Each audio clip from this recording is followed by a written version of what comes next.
ہم بات کریں گے کچھ اسلامی بینکاری کے بارے میں کہ اسلامی بینکاری اور ایک عام بینکاری میں کیا فرق ہوتا ہے اور کس طرح دونوں لین دین کے طریقہ کار طے کیے جا سکتے ہیں ان دونوں میں. اس اہم مسئلے پہ ہم ہر ہفتے بات کرتے ہیں ایوری فرائیڈے. اس کے لیے ہمارے ساتھ موجود ہوتے ہیں ہمارے ساتھ علامہ الیاس ستار صاحب. ان کو ویلکم کہیں گے اپنے شو میں. السلام علیکم علامہ صاحب, thank you so much for coming. علامہ صاحب یہ بتائیے گا کہ کیا ایسا پاسبل ہے کہ کنونشنل بینکنگ کو اسلامک بینکنگ کی طرح سے اس کو ہم کوئی اس میں استعمال کر سکتے ہیں, اصولوں کے مطابق چلا سکتے ہیں؟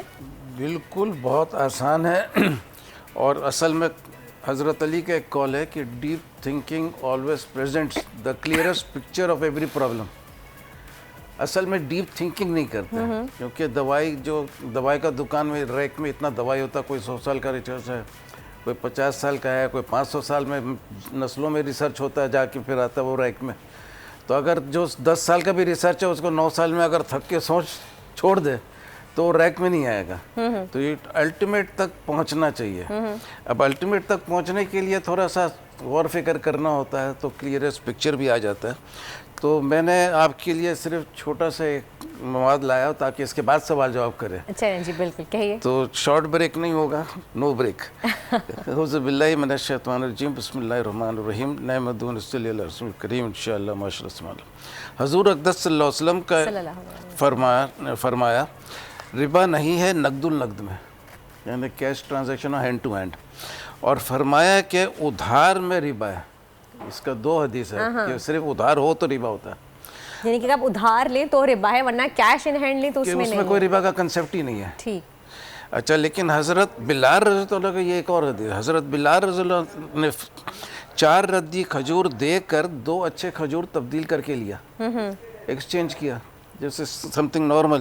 تو رسول صلی اللہ علیہ وسلم نے فرمایا یہ تو عین سود ہے, ربا ہے. تو رسول پاک صلی اللہ علیہ وسلم نے خود فرمایا کہ نقد النقد میں ربا نہیں ہوتا ہے, ادھار میں ہوتا ہے.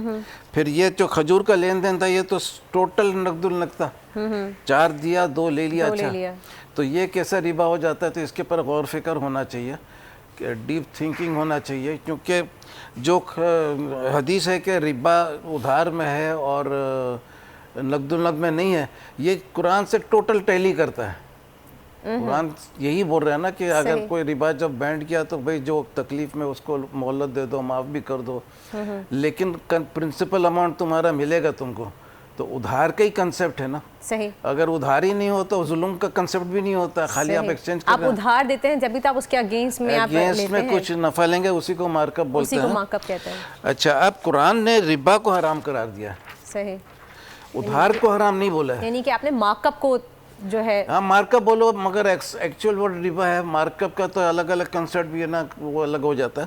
لیکن ربا از ایکچولی جو فارورڈ کیا گیا ہے, تو وہ ربا کو حرام کیا ہے, لیکن لون کو حرام نہیں کیا ہے. ادھار آپ لیں, ادھار ہی آ گئی نا. ادھار پہ اگر پروفٹ دے رہے ہیں کمپلسری, وہ ربا ہے. وہ ربا کو حرام کیا ہے, لیکن ادھار کو حرام نہیں کیا ہے. ادھار تو ایک دوست دوسرے دوست کو بھی دے سکتا ہے, کچھ بھی کر سکتا ہے, لیکن اس کی اگینسٹ آپ پروفٹ نہ لیں. ایگزیکٹلی, وہ پروفٹ وہ بھی لے سکتا ہے, لیکن اگر کمپلسری پروفٹ ہے کہ ہر شرط میں دینا ہے تم کو.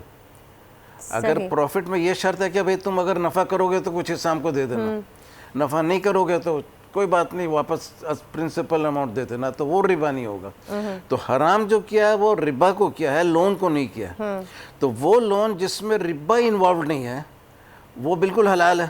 اب ربا قرآن کی روشنی میں وہ پروفٹ ہے, وہ مارک اپ ہے جو ہر حال میں وہ جہنم جائے لیکن دینا ہے, اس کسی صورت میں معاف نہیں ہے. یہ آپ سود کی بات کر رہے ہیں. سود جو ربا, عربی میں ربا بولتے ہیں, عربی میں ربا کہتے ہیں نا, تو اس کو کسی صورت میں معاف نہیں ہے. تو دیٹ از ایکچوئل ربا.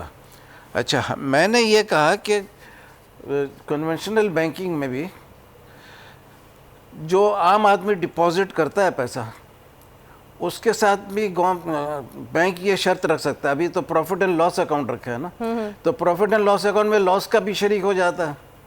تو لاس کا شریک ہونا ضروری نہیں ہے. علامہ صاحب جلدی سے بتا دیں کہ وقت کی کمی ہے ہمارے پاس, ہمیں بریک کی جانب بھی بڑھنا ہے. اچھا, تو اسی طریقے سے عوام بینک میں پیسے رکھے گا تو عوام کو بینک مارک اپ دے گا اگر منافع ہوگا.